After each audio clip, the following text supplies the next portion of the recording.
വിഭാഗങ്ങൾ, ഒരുപാട് ജാതികൾ, ഒരുപാട് വർണ്ണങ്ങളും വർഗങ്ങളും വേഷങ്ങളും ഭാഷകളുമൊക്കെ നിലകൊള്ളുന്ന ഈ വൈവിധ്യമാണ് യഥാർത്ഥത്തിൽ നമ്മുടെ ഭാരതത്തിന്റെ സൗന്ദര്യമെന്നും നമ്മൾ മനസ്സിലാക്കിയിട്ടുണ്ട്.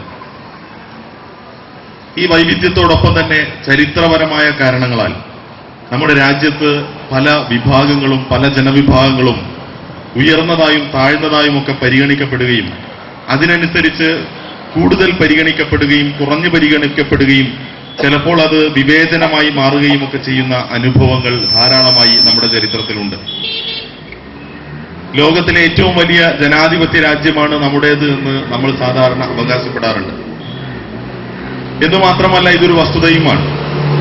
ജനാധിപത്യം എന്ന സംവിധാനം അത് വളരെ നന്നായി പ്രയോഗിക്കപ്പെടുന്ന ഒരു രാജ്യം കൂടിയാണ് നമ്മുടേത്.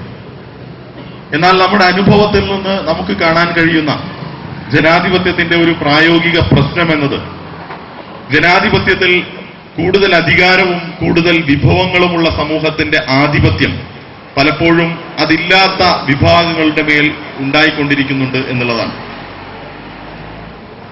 ഇതുകൊണ്ട് തന്നെയാണ്, ഇത്തരമൊരു സാധ്യത മുന്നിൽ കണ്ടുകൊണ്ട് തന്നെയാണ് നമ്മുടെ ഭരണഘടനാ ശില്പികൾ, വിശേഷിച്ച് ഡോക്ടർ അംബേദ്കറെ പോലുള്ള ദീർഘദൃഷ്ടിയുള്ള മഹാന്മാർ ഇത്തരത്തിലുള്ള ചില സാധ്യതകളെ മറികടക്കുന്നതിന് വേണ്ടിയിട്ടുള്ള ഉപായങ്ങൾ നമ്മുടെ ഭരണഘടനയിൽ ചേർത്തത്.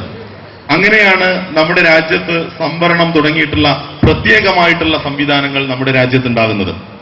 പട്ടികജാതി പട്ടിക വിഭാഗങ്ങൾക്ക് ഉദ്യോഗ വിദ്യാഭ്യാസ മേഖലകളിലെ സംവരണം, അതുപോലെ തന്നെ ന്യൂനപക്ഷ ജനവിഭാഗങ്ങൾക്ക്, മതന്യൂനപക്ഷങ്ങൾക്ക്, ഭാഷാ ന്യൂനപക്ഷങ്ങൾക്ക് ജനാധിപത്യ ക്രമത്തിന്റെ ആരോഗ്യം എന്ന് പറയുന്നത് ആ ജനാധിപത്യ ക്രമത്തിന്റെ പിന്നോക്കക്കാരും അതുപോലെ അരിനിർത്തപ്പെട്ടവരുമായിട്ടുള്ള വിഭാഗങ്ങൾ എത്രത്തോളം സ്വാതന്ത്ര്യം അനുഭവിക്കുന്നു, എത്ര കുറഞ്ഞ അളവിൽ അവർ വിവേചനത്തിന് ഇരയാകുന്നു എന്നത് നോക്കിയിട്ടാണ്. ഈ ഒരു ക്രൈറ്റീരിയ വെച്ചുകൊണ്ട് നമ്മൾ ഇന്ത്യൻ ജനാധിപത്യ വ്യവസ്ഥയെ പരിശോധിച്ച് നോക്കുകയാണെങ്കിൽ നിർഭാഗ്യകരമെന്ന് നമുക്ക് പറയേണ്ടി വരും. നമ്മുടെ ജനാധിപത്യ ക്രമത്തിന് ഈ അർത്ഥത്തിൽ ചില ആരോഗ്യ കുറവുകളുണ്ട് എന്ന് നമുക്ക് സമ്മതിക്കേണ്ടി വരും.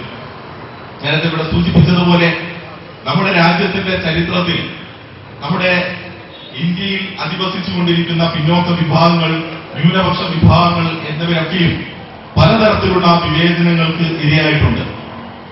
ന്യൂനപക്ഷ വിഭാഗമായിട്ടുള്ള മുസ്ലിം ജനത രാജ്യത്തിന്റെ സ്വാതന്ത്ര്യത്തിന് ശേഷം നിർമ്മിക്കപ്പെടുകയും ആ നിർമ്മിക്കപ്പെട്ട ഇമേജിന്റെ ഭാരവുമായി ഈ ജനാധിപത്യ സമൂഹത്തിൽ പ്രയാസപ്പെട്ട് ജീവിക്കേണ്ടി വരികയും ചെയ്യുന്നുണ്ട്. ഇവിടുത്തെ ക്രിസ്ത്യൻ ന്യൂനപക്ഷത്തിനും ഇതേ അർത്ഥത്തിലുള്ള അനുഭവങ്ങൾ ഉണ്ടാകുന്നുണ്ട്. ഒറീസയും കർണാടകയും ഗുജറാത്തും ഒക്കെ നമ്മുടെ മുമ്പിൽ ക്രിസ്ത്യൻ ന്യൂനപക്ഷം അനുഭവിക്കുന്ന മനുഷ്യാവകാശ പ്രശ്നങ്ങളെ തുറന്നു കാണിക്കുന്നുണ്ട്. ആദിവാസി ജനവിഭാഗങ്ങളും നമ്മുടെ രാജ്യത്ത് ഈ അർത്ഥത്തിലുള്ള വിവേചനങ്ങൾക്ക് ഇരയാവുന്നുണ്ട്. ഛത്തീസ്ഗഡും ജാർഖണ്ഡും ഇതുപോലെയുള്ള സംസ്ഥാനങ്ങളിൽ, ഇതുപോലെയുള്ള പ്രദേശങ്ങളിൽ ഭരണകൂടത്തിന്റെ പ്രത്യേകമായ താല്പര്യത്തോടുകൂടി പ്രവർത്തിക്കുന്ന ആദിവാസി വിരുദ്ധമായിട്ടുള്ള സാൽവാജുദും പോലുള്ള സംഘങ്ങളുമൊക്കെ നമ്മുടെ ജനാധിപത്യ ക്രമത്തിന്റെ നേരത്തെ പരാമർശിച്ചതുപോലെയുള്ള അനാരോഗ്യ പ്രവണതകളെ തുറന്നുകാട്ടുന്നതാണ് എന്ന് നമുക്ക് കാണാൻ സാധിക്കും. ഇതേ ലിസ്റ്റിലേക്ക് ദലിത് സമൂഹത്തെയും നമുക്ക് ചേർത്ത് വെക്കേണ്ടി വരുന്നുണ്ട്. ഇന്ത്യയിലെ ദലിത് സമൂഹം എല്ലാ കാലത്തും വിവേചനത്തിന് അർഹരായിട്ടുണ്ട്, അല്ലെങ്കിൽ അതിന് പാത്രീഭൂതരായിട്ടുണ്ട്. കടുത്ത വിവേചനത്തിന്റെ അല്ലെങ്കിൽ ഒരർത്ഥത്തിലുള്ള വിവേചന ഭീകരതയുടെ, ഡിസ്ക്രിമിനേഷൻ, ടെററിസത്തിന്റെ ഇരകളാവാൻ പലപ്പോഴും ദളിത് സമൂഹം നിർബന്ധിതരായിട്ടുണ്ട്. ഇന്ത്യയിലെ ദളിത് സമൂഹത്തിന്റെ ചരിത്രം പരിശോധിച്ചാൽ നമുക്ക് കാണാൻ സാധിക്കും, ഇവിടെയുള്ള മുഖ്യധാര രാഷ്ട്രീയക്കാരും അതുപോലെയുള്ള മറ്റ് ആളുകളുമൊക്കെയും ദളിത് സമൂഹത്തെ അവരുടെ വ്യത്യസ്തമായ താല്പര്യങ്ങൾക്ക് വേണ്ടി നിരന്തരം ഉപയോഗപ്പെടുത്തുകയായിരുന്നു എന്ന് കാണാൻ സാധിക്കും.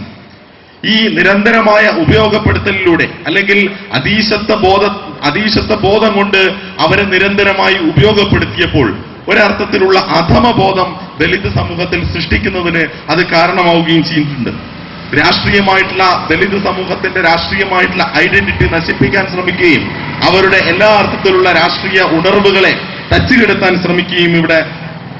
തച്ചുകെടുത്താനുമുള്ള ശ്രമങ്ങൾ ഇവിടെ ഉണ്ടായിട്ടുണ്ട്. വിദ്യാഭ്യാസ സാമ്പത്തിക പിന്നോക്കാവസ്ഥകളൊക്കെ